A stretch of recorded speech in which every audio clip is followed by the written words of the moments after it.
Labą vakarą. Prašom, kokia jūsų nuomonė? Žinot, aš už gydytoją. Aš sutinku su gydytoja. Kodėl jūs sutinkat? Nors keletą motyvų. Ar jūs, kodėl jūs taip sakot? Aš žinot, aš esu irgi onkologinis ligonis ir aš nenorėčiau baigti tokių baisių dienų, baisių kančių. O iš kur jūs žinote apie tas kančias? Mačiau ne vieną, palaidojau namuose. Ne vieną, savo šeimos narius. Ir matėt jų kančias ir jie buvo negydomi, kodėl jie kančiuose mirė? Nebuvo jiems padedama? Žinot, aš pati esu tokia ir aš tikrai sutinku su gydytoja. Supratau. Gerai, ačiū, nekankinsiu. Ačiū už jūsų nuomonę. Aš, Rūta, norėčiau į tas kančias sureaguoti. Taip. Nes iš tikrųjų tai manipuliuojam tą eutanaziją, tą kančios tavoka ir dar sulyginimas, kad mes čia šuniukui, kačiukui padedam, o žmogui nepadedam. Tai jisai tikrai graudina visuomenę, bet turime suprasti, kad kančios žmogus, jeigu jisai gauna adekvačią slaugą, jeigu jisai gauna adekvatų skausmo gydymą, o yra ir toks, jisai negali patirti. Jeigu skausmas tampa nevaldomas, galimas yra asmens sąmonės slopinimas ir tas vyksta. Ir žmogus nepatiria kaip toks kančios. Tai kančia yra kaip toks dalykas valdoma, valdant skausmą, žmogui užtikrinant komfortą ir taip toliau. Tai juo labiau žmogus nėra kačiukas, šuniukas, kuriam tikrai mes dažnai nesam linkę tiek investuoti, kiek valstybė gali investuoti žmogaus priežiūrą. Labą vakarą dar vienam žiūrovui. Sveiki. Sveiki. Tik su Lietuvos įstatymais būna taip, kad norima kaip geriau, gaunasi kaip visada. Kaip, pavyzdžiui, Kanadoje irgi priėjo iki tiek, kad priėmė įstatymą, kad jau visiems buvo leidžiama eutanizuotis net paaugliams. Tai mano nuomonė, kad ir būtų geras įstatymas, bet ne Lietuvoje, nes prasiplėstų tos ribos tiek, kad leistų visiems eutanizuotis. Tai tas ribas ir reikia nustatyti. O jūs sakot, kad pas mus vagia ir mes negalim susidoroti su morfijaus. Ačiū labai už skambutį. Skambinkite, iš tikrųjų mes dabar šio periodo laukiam visų skambučių. Bet jūs sakot, kad vagysčių nesutvarko, o jūs manot, kad gali sutvarkyti šitokius dalykus. Čia yra paprasčiau vagį pagauti. Jūsų nuomonė yra geriau, kad žmogus nusižudo, negu kad jam padedama išeiti. Taip. Jūsų nuomonė, savižudybė yra geriau. O kodėl jūs tokią alternatyvą dėliojat? Tai Agnė tą pasakė.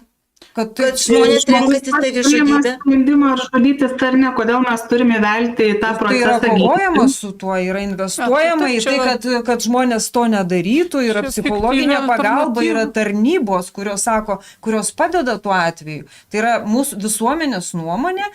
Reikia tokiam žmogui padėti ir atkalbėti. Rūta, jūs atsistokite prie vaikų reanimacijos skyriaus durų ir jūs pamatysite, kaip vežami 12, 13, 14 metų berniukai, daugiausia berniukai, kurie bandė nusižudyti. Ir jokia pagalba nesuteikiama, nei tėvams nesuteikiama. Jūs manot, kad tai dėl to reikia leisti eutanaziją 12 metų berniukams? Aš nešnekėjau, kad vaikams reikia leisti. Aš sakiau, kad vaikus palikim ramybėje. Apie eutanaziją. Bet jūs pavyzdį davėt. Labą vakarą. Labą vakarą, Ričardas Vilnius. Tai labai daug puikių žmonių skambino, tai aš pasakysiu. Priminsiu vieną epizodą iš filmo Meistras ir Margarita, turbūt visi matėte, kur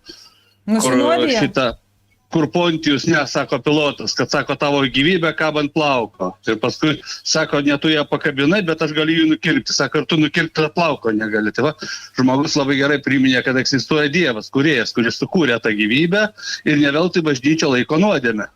Ir anksčiau būdavo net nelaido bendruose kapinėse, aš ne už tai esu, reiškia, nelaido bendruose kapinėse, bet tai yra nuodėmė ir tai atidaromas Overtono langas. Dabar leiskit man paprognozuoti, kas nutiks, jeigu mes priimsim, kad bet kokią leisim eutanaziją. Ir mūsų geriausia, kas galėjo nutikti, greičiausiai grįžti per kokią nors Blinkevičiūtę. Tai reiškia bus kas, priimta Stambulo konvencija ir apdėti vaikai ir anūkai senelių mokesčiais, nes seneliai besda CO2 visokius ir jeigu jūs norit laikyti senelius, jūs mokėsite didelius mokesčius. Ir tada tie seneliai, nelaukia pensijos, maus patys. Suprantat, kur viskas vedama. Čia lygiai tas pats apie abortus, apie negimdymus ir panašiai. Visiškai neteisingai. Ir atėmimus būstų visų, nes žmogus atsidūręs gatvėje, praradęs viską, reiškia, jisai eis ir prašys eutanazijos. Tai čia, va, ką kalbėjot, suprantate, tai viskas tas pats. Ačiū už gerą laidą, tikrai puikia laida, ačiū. Ačiū. Dabar aš paskaitysiu Jums dar vieną dalyką. Vat, pavyzdžiui, čia nuėjo skambiai, atsimenat, buvo tokia, tebėra mergaitė Milana, serganti iš tikrųjų liga, kur irgi apie ją yra, pavyzdžiui, ponas Tapinas pasakė, kad jis nerinks pinigų, nes ta 2 milijonų vertės injekcija, jinai neaišku, ar padės vaikui pasveikti. Ir kad kitu atveju, vienu žodžiu, reikia ilgalaikius projektus ir taip trampampam ir taip toliau.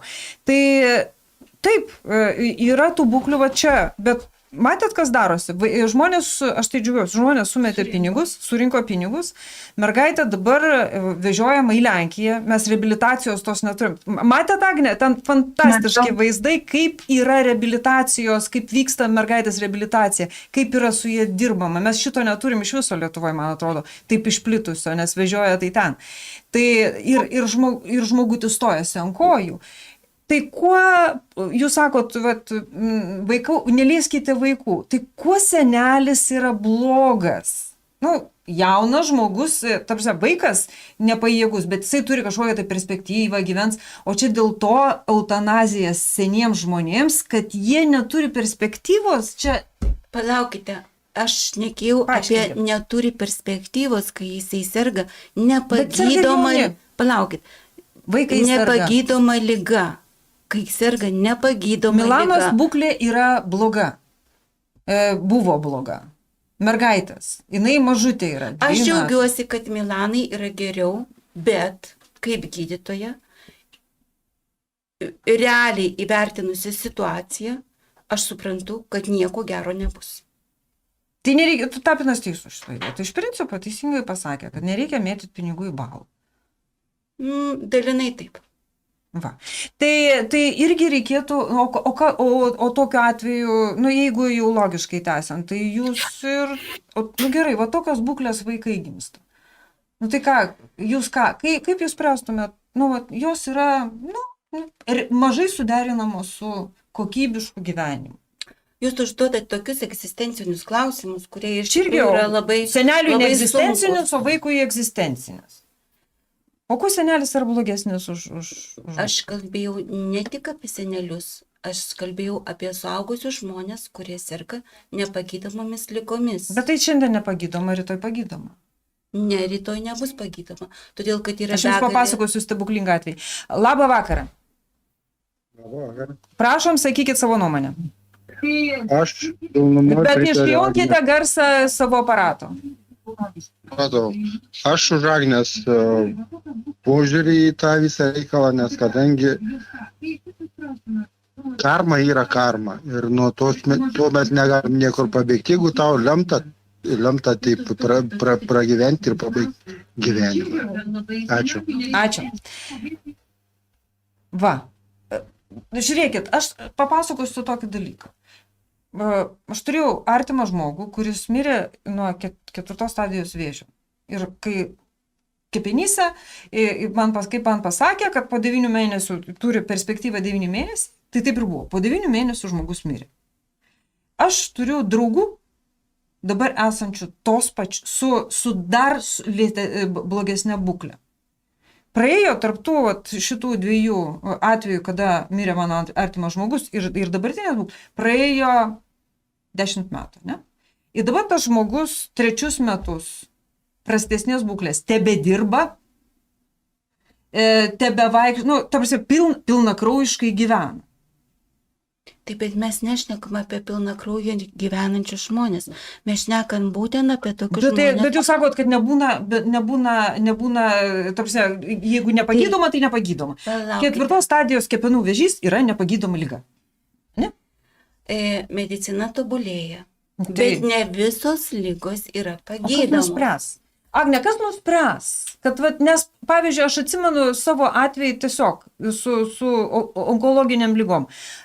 Aš išvažiavau pasikonsultuoti tiesiog iš Vilniaus į Müncheną, sumokėjau 90 eurų ir atėjau su ant lapelio parašyta visai kita gydymo schema, kuri tą garantavo 60% ten tikimybė, o čia buvo 99%. Aišku, nemalonu, kad būni 1%, bet čia yra daugiau.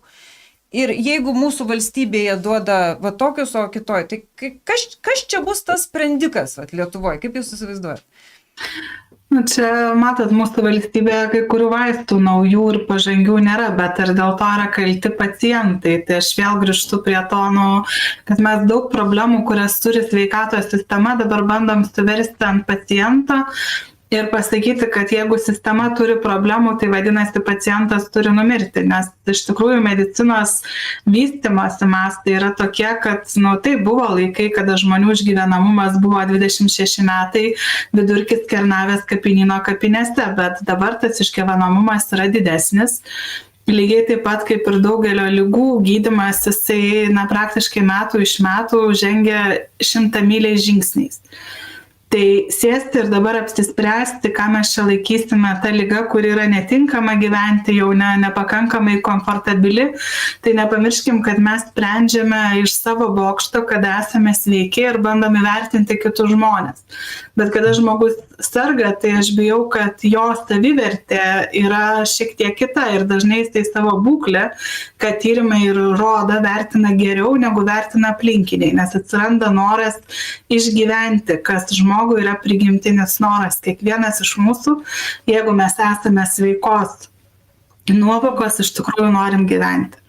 Tai spręsti labai subjektyvu ir aš bijau, kad, ką mes dabar darom su tom diskusijom, tokiom ribiniam temam, kad mes išgazdinsim dalį pacientų, kaip jau išgazdino Sėjoninė potencialius donorus.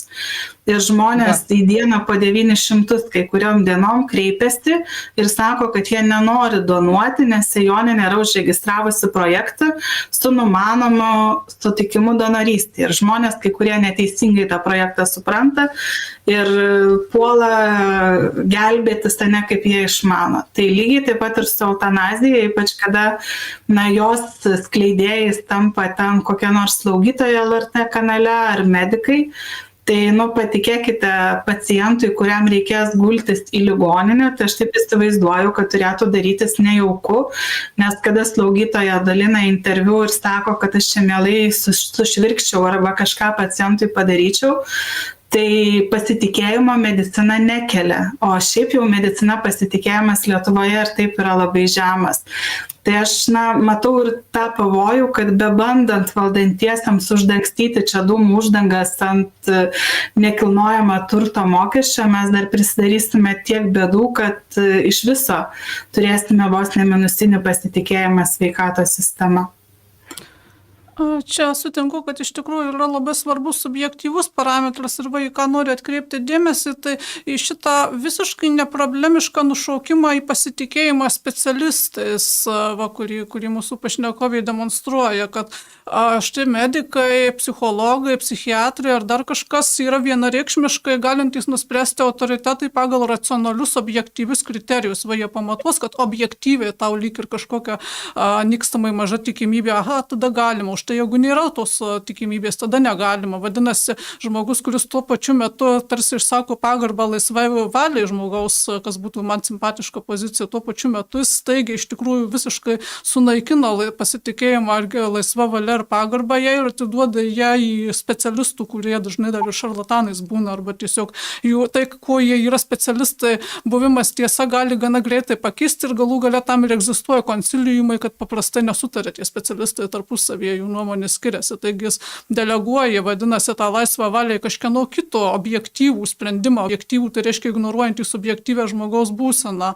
Ir dar čia pat be jokio virptelėjimo sugeba tai sugretinti lyg vieną rūšį dalyką su šuniukais, kačiukais ir dargi embrionais. Vadinasi, su visais tais, kurie žmogaus laisvą valią nedisponuoja. Ir maždaug manyčiau, kad tam, kam natūralu galvoti apie tą sunkų ligonį, kaip apie šuniuką, kurio gaila, Tai žmogus, kuris taip gali, turbūt nelabai gerbė laisvą valią ir nelabai gali ją išgirsti. Atsiprašau, o kodėl jūs iš viso kreipėtės į gydytojus, jeigu jūs galvojat, kad gydytojai yra šarlatanai? Aš nesakiau, kad gydytojai yra šarlatanai, sakiau, kad tarp gydytojų būna visko, visokiausių faktorių ir pirmiausia, kas yra tie gydytojai, kurie vagia morfijų iš mirtinai sergančių ligonių, čia jūsų duomenys, ne mano.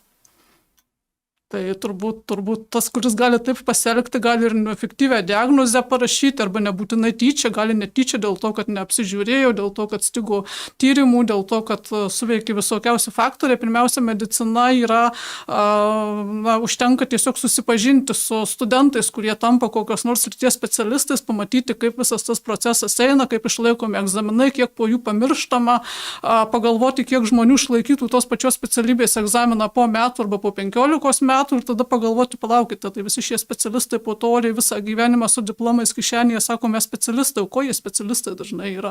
Nelabai daug, išskyrus, kad gyvai praktika tai palaiko. Aš čia jokių būdų nesakau, kad visi ir kad ši žinojimo sritis neegzistuoja ir nėra gerbtina, bet perdėtai vertinti ją, pasitikėti ją, tai yra viena, tai yra tiesiog nepagrįsta būtent objektyviai ir racionaliai, o antra, net jie ir būtų pagrįsta, net jie būtų tokie puikūs ir neklystantys specialistai, tai būtent žmogaus laisvės idėja yra tam su tuo nesuderinama. Mes turbūt nesutinkame kaip laisvi piliečiai, kad mus kažkas patikėtų prižiūrėti specialistams, kurie pagal objektyvius rodiklius nuspręstų, turime gyventi ar ne.